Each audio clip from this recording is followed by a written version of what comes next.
Hi, Vitaly. Hello, hello. Welcome into our podcast, maybe meetup for DevRel Unlimited. Uh, Mhm. I would like to introduce you, Vitaly Sharovatov, as a um, spokesman for Case.io firm. Mm. He is going to share with us his insights from France, maybe Finland, and what another country? Germany is the main one, Germany. yeah. But I'll Yes, tell you. Germany. Yes, Yes. yes, please. So just let's start from the Germany. Right. So first, I want to thank you for introducing me, but I want to add so that I work as a developer advocate for the company which produces a test management system. So Hmm. naturally, our target audience for our marketing and for developer relations and developer advocacy is QA engineers, software developers, engineering managers, CTOs, if they want to listen to us. So essentially, we focus on engineers. And of course, all of my activities are targeted towards this audience. And as I moved to France last December or last November, I can't remember, I think it was last December, I decided to start covering Europe with the activities that I have. And when we were sitting with my boss and thinking how to start it, we assessed my current situation. And I had quite a decent success at conferences back in Russia. Then I spent a year and a half in Georgia, and there was pretty much nothing there. I just organized two meetups there, but it wasn't that good at all. And so we were thinking that I have to be invited to big conferences to give talks. So I have to gain popularity, at least some kind of popularity, as fast as possible. And our budget does not allow us to get gold sponsorship for all the conferences that we know of. Because pretty much on all the conferences, only gold sponsorship gives you time to speak. Other types of sponsorships just give you booths where you can work. And so we thought that as I want to present good stuff to QA communities, the natural choice would be to start with meetups. I've checked major cities for the presence of our target audience, and I found out that the major ones are Berlin and Helsinki, and London, of course. But until I get my residence permit, I can't apply for the London visa, for the UK visa from France, and I don't want to go back to Russia. And so London was out of the question. We only had left Germany and Finland. In Germany, why we chose Germany to start with? Very simple. First, it's huge. It's got plenty of IT companies. Pretty much all the big major companies have seriously huge offices in Germany. Second, I don't need to learn German, even though I spoke German when I was a kid. I don't need to relearn it again just to be able to present or organize meetups, simply because the English as the language is the default language in Berlin. Not so in Munich, but default language in Berlin. Pretty much the same in Helsinki as well. Everyone can speak. I mean, at least from what I gather, everyone can speak English in IT in Helsinki in Finland.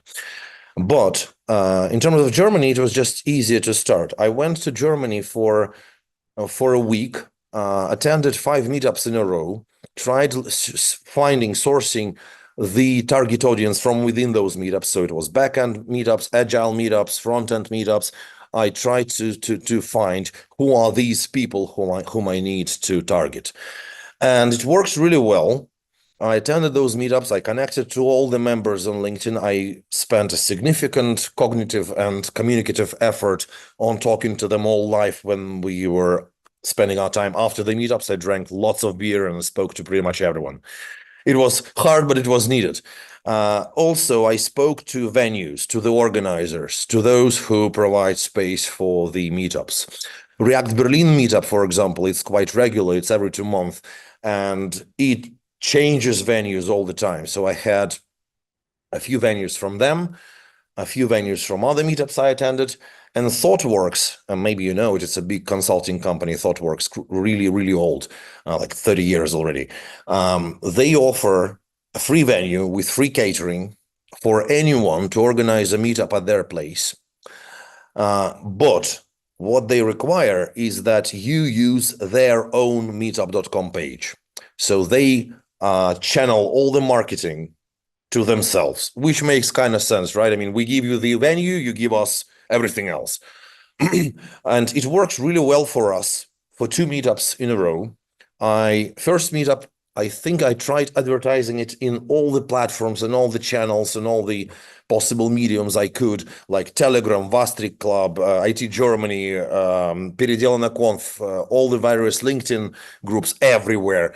I managed to get 110, I think, RSVPs, out of which I had 70 guests coming, which is quite a decent conversion rate, 70%. But before we started doing the meetups, the main thing for us was to understand how to make the best. I hate the word ROI, but it's understood across the industry. What's the best ROI for us? How can we get it?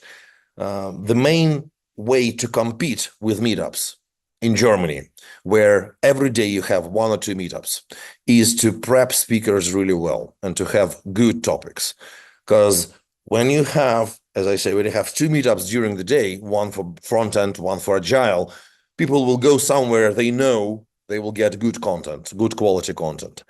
So from the very first meetup, I started spending from 2 to 6 hours, my hours per speaker for helping them prep. And it played out really, really well. After the first meetup, I organized the next one in 2 months. My hypothesis was that I discussed with my boss was that we need to have at least 3 or 4 meetups to understand if it clicks, if people want to stay, if people want to attend my meetups all the time.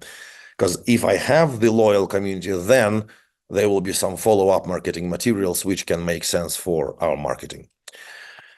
And so we ran a second meetup at ThoughtWorks again. It was 23rd of May. I advertised it really, really well. And yet I had only 67 RSVPs, out of which 40 people came. The main idea why I had such a lower RSVP rate than for the first meetup is that it was beautiful outside. And I double-checked it with pretty much everyone I spoke to, and everyone said, in Germany, in Berlin, the weather isn't usually really nice. And when the first nice days start, you are competing with those nice days. So no, Vitaly, no one will come to you on the week from 20 to 27th May. People won't come. Just don't do it then. And that was interesting. But I saw that out of those 40 people who came, I had 23 old-timers, 23 people from the previous meetup. So my hypothesis that spending a decent amount of time on prepping speakers for the meetup actually turned true. So, and then later on, I reconfirmed that it is true, because people start coming to my meetups because they know the quality of talks will be deep and the talks will be well prepped. Then, after the 2 meetups, we had a discussion with my boss that we can't allow the venue to have all the info about guests. So meetup.com hosted by ThoughtWorks is no go for us. We should switch. Since then, I'm paying, well, not I, the company is paying $500 for meetup.com subscription, meetup.com pro subscription, because it allows us to see all the info about the guests. And it's not that I want to sell my product to all of them and send them demo requests or whatever. What I do is now I'm sending, after each meetup, I'm sending them a follow-up post with all the information about the meetup, with all the recordings, because I record talks during the meetups. I do just everything. So if they registered but didn't come, then my idea is that if I'm sending them the follow-up, maybe they will see the YouTube videos and they will come to the next one. So it's kind of re-engagement or whatever it's called in marketing, I'm not sure. And it works really well. I saw that from those who didn't come to the second meetup, but those people got my follow-up post, follow-up email. 30 out of them came to the third meetup. Yeah, but before we go to the third meetup, it's interesting. So I had to find my own venue. Not my own. I don't want to pay for it. My cost per meetup is around $600 only. It's very, very cheap. And one of my speakers was, one of the new potential speakers was from JetBrains. So he came to the second meetup I organized at ThoughtWorks. And at every meetup, I'm saying that, folks, if you want to give a talk, I'll guide you through it. Just come talk to me. And I'm 100% sure we'll find topics from what you do, from your work. And so this is what happened with Theodore Port from JetBrains. He got some prep from me. He was really happy about it. He vouched for me in JetBrains, and he offered me the contact of a person from JetBrains. And that person made it happen. So the third meetup I organized at JetBrains, which was lovely. I love their office. Their office is really nice. I'm not sure if it's possible for anyone else to just come and talk to JetBrains. I'm not sure. I had connection. I'm not sure how it works without a network. But for me, it works well. I have my own meetup.com page. All the RSVPs go there. All the people come there. And the third and fourth meetup, both of them had more than 60, 70 or something people, which is quite nice. JetBrains provides the venue. JetBrains provides the good screen. It's not the projector. It's the big screen, which is much better for the video recording. Pardon me. And I record the videos. I do it all. And now I finally have, after 4 meetups, I finally have people applying to speak. So people come talk to me on LinkedIn saying, I've heard lots of good stuff about your meetups. Please allow us to speak, which is just great. I have another call later on today with another speaker, potential speaker. And now I also managed to talk to JetBrains community organizers so that they are interested in hosting our meetups in Berlin on a regular basis as well, because they see the community is good. And also, I always recommend engineers from JetBrains to give a talk at my meetup and advertise their open positions, because it's only fair. If you're giving a talk about some topic and you think you need some new colleagues, why not tell the audience that everyone is welcome if you pass the interview? Good one. So it's a win-win both for JetBrains and for me. What also is going to be happening is that I will be expanding my efforts with JetBrains to Amsterdam. This month, I'm trying Amsterdam as well. And it's pretty much the same path that I'm going to be following. Run an experiment, 1 or maybe 2 meetups, see how the community reacts, how the community responds. I don't have a huge budget, to have a proper marketing research or do anything like that. I'm just trying it out. If it works, it works. If it doesn't, it doesn't. And in Germany, it works really, really well now. I have a schedule of a meetup every 2 months for a year ahead. Every potential speaker from JetBrains can see how they have 1 slot always. If they want to speak, they know that, okay, the next few months I'm going to be dead busy with work. So maybe I apply to speak in May, whatever. For me, it works really well. And speakers from outside come as well. And it's also really good that whenever there is a slot and someone is not ready, I just give a talk. Because I have to present at conferences, and having a presentation done on a meetup is just an amazing practice for me. So for us, it works really well. 1 meetup per 2 months in Berlin for $600, amazing. And 70 guests who are really interested, and it's our stable conversion rate. We get 100 and something RSVPs, and we get 70 people coming, which is just good. Next step for me, of course, will be to do some community work. I'm not sure yet how to do it. I still have to think about it, because people are quite warm. People want to talk. People want to engage in more discussions. I'm not sure how to do it yet. I will research. I also tried doing the same approach, following the same approach in France, in Marseille, and it turned out to be a complete disaster. I was working at a co-working space. First, it's very hard to find venues. It's just pretty much impossible. I don't speak French. I'm learning it twice a week, but I don't speak it yet. I only plan to give my first meetup talk in February in French. And so it's hard for me to go and speak at venues, to two venues, and to present them with the idea for the meetup, which has only been run 4 times in Germany and 1 time in Helsinki. So I tried using co-working space, because co-working space is all English-speaking welcome. They all speak English there. They're all entrepreneurs, CEOs of small companies, or even remote teams of some bigger companies, like local French teams of some bigger company. And they all speak English. It's good. And the orgs from the co-working space told me, Vitaly, there is a lunch break, 1 hour. There's a huge meeting room for free for you. Why don't you run it there? And so I came to that room. I prepped my talk, and 7 people came. Because in France, people eat lunch during lunchtime. In France, people don't go to meetups.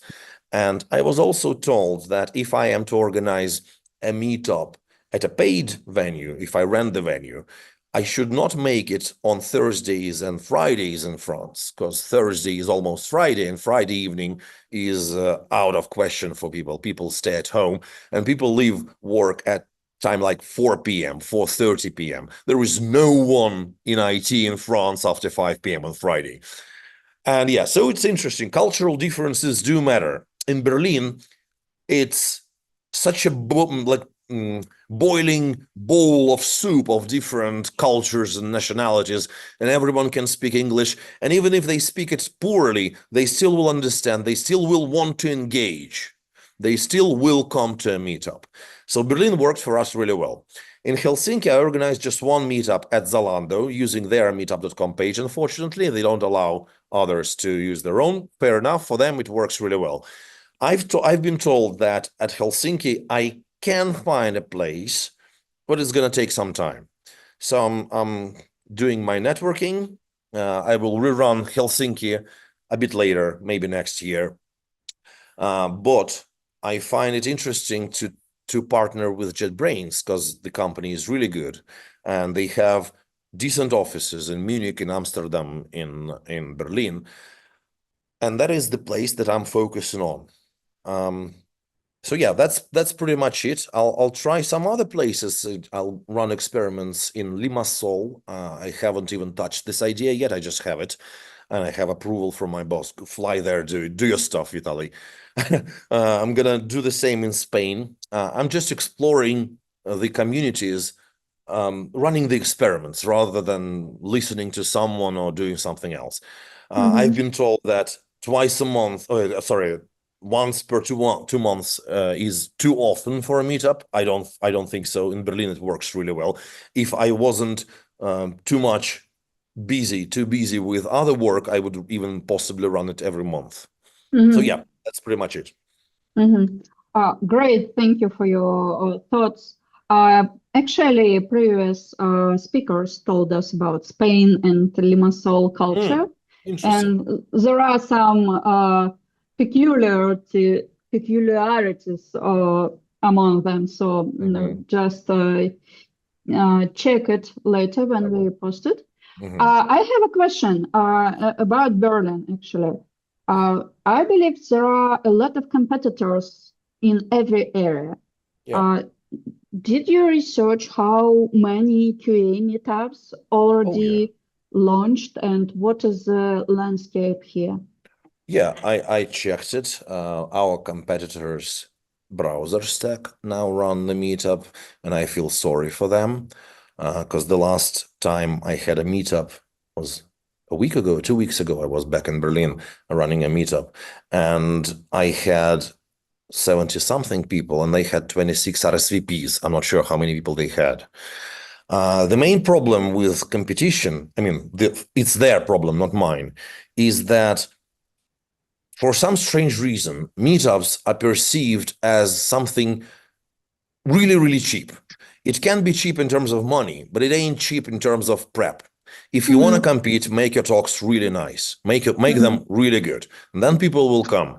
And I know people who attend many meetups per month. Like I had a couple of guys in my audience at my meetups in Berlin who attend from 4 to 10 meetups per month. They just like it. They find it useful for their networking, and it is. And they are not speaking. They just attend and discuss. And they are noticed as well, because I mean, I remember them now. Pretty much every other speaker will remember them now, because they ask good questions. Some of them even post wrap-up posts of their own on LinkedIn, like, this is what I've learned from the meetup. It works as well. And so I researched my competition and I found it not really a proper competition, not a proper competition. It's a valid approach, I believe, to have a meetup regularly just to give people a place to speak. But then you need to understand that it is your reputation as an organizer is damaged if the talk is bad. It is your reputation as the organizer is increased if the talk is good. And so I just believe in quality assurance on all the stages. If we can prep the people to talk nicely, that is good. And also it's my unique selling point for the speakers, because I think and I believe I know how to prep people really well. And 3 of my speakers are already applying with the talks they had and some refactoring to other conferences. So for them, it's just a natural step to formulate a good talk, to give it at a meetup, to gather some feedback, gather some discussions, refactor the talk, and apply. And I always give them all the links to the upcoming CVPs so that they know where to apply to. So yeah, competition, there is competition, but it's not a real competition. Yeah, okay, you are really good and your approach is great. But maybe it's some kind of, cultural differences, because I believe that in Europe, meetups are really not so big deal as for us from Russia, because we used to prepare to it better. And in Europe, as I think, it's like, okay, let's meet and drink some beer. Yeah. It's not such a big deal. So you're very right. You're very right about that. I've heard it from React Berlin. As a possibility for our specialists who are used to do a great job to prepare every freaking meeting, a meetup, as a good, future in Europe. Yeah. I know for sure that the meetups are getting back. They all died during COVID. There was nothing, obviously. I'm not sure about the online meetups. I've never been a part of the online meetups community or world even. I'm not sure about that at all. But I've just spent a week at TestCon at Vilnius, and I've spoke to many speakers from Europe, and they all say that the meetups are on the rise. Meetups are getting back. Because during COVID, many conferences struggled as well. They either died or struggled significantly. And there were no meetups at all. So people are hungry for communication. And I'm guessing the economical situation is improving within the IT in Europe. I see more and more companies hiring. I see more and more companies showing some good signs of growth, even though there are still layoffs and all the weird stuff. Still, there is more and more attention to meetups, and there is more and more attention to conferences. And I think the meetups just fit really well in this particular place of part of our communication, where it's much less formal. It's almost informal. At React Berlin, for example, I gave a talk at React.js Berlin meetup. I didn't have a single dry run. No one even asked me about anything. It's good and bad. I know I'm going to be giving a good talk, yeah, but they don't really bother simply because they are really well known. They are the place for React frontenders. And so people will come, and it's all right for them. But if you're some company which is just starting doing their meetups, I think you should just spend time on organizing them properly. And also, there are free venues. ThoughtWorks is always welcoming new meetups, always. If you're not focused on marketing things with tracking, with all the data from the meetup, you can work with them. And also, I've been to one agile informal meetup. It was held out in a bar, and it was all right. We just booked the big table for 20 people. It was only 20 of us, but it was all right. We got some beers, paid for them ourselves, of course, but it was just perfect. I mean, we were discussing and talking. So a small meetup, it's very easy to organize. By the way, when recording videos, I'm still using iPhone, and it's okay because I have the wireless microphone. I stick it to the person's sleeve or neck or whatever, and the recording is good one, and it suffices. It's enough for the conferences because many conferences ask for an example of your talk or for a brief or if you gave this talk, just give them a link. So it works for them as well. So it's very cheap to organize one. I believe it's a good competitive edge, what you've said, advantage, that if a person knows how to organize stuff from Russia or from Georgia, from whatever, just start it. It's going to work. And there are people who will be coming. Yes, I think I thought so. It's funny you mentioned about cultural differences about lunch and Thursdays and Fridays.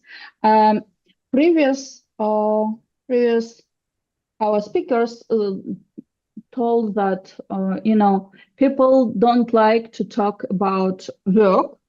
I believe it was in Spain. Yes, in Spain. So they talk about work-life balance, how to quit the job, and some inspirational speeches. I was a very small developer, and now I'm in the Google.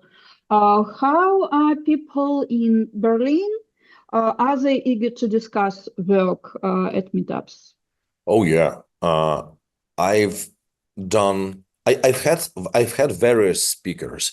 I had Frank. He's a very good agile coach, really, really good agile coach, and he was giving a talk about quality from the perspective of communication. He was talking about communication, so it's not a hard skill topic at all. It's rather something soft skill related, and people were keen on listening to that, sure. But one of the best talks I've had two of the best talks so far were from the latest meetup, where one guy was talking about the peculiarities of running chaos engineering approach at a big company where they had more than 1,000 microservices. It's a conference level talk in terms of hard skill stuff. And another talk was from Sasha from JetBrains. He was talking about manual and automated testing of Kotlin, the language, the compiler itself. Again, it was a conference level talk, and people were really, really, really keen not to let the people go, not to let the guys go, and they were throwing multiple questions at them. So I think it's both work and technical stuff and soft stuff. I just think that Berlin is the perfect place for the meetup so far. Great. Okay, so thank you, Vitaly, for your talk and your answers. I hope you well, and good luck with your marketing developer advocacy for KSAO. Thank you so much. Thanks for inviting. It was a pleasure. Ciao.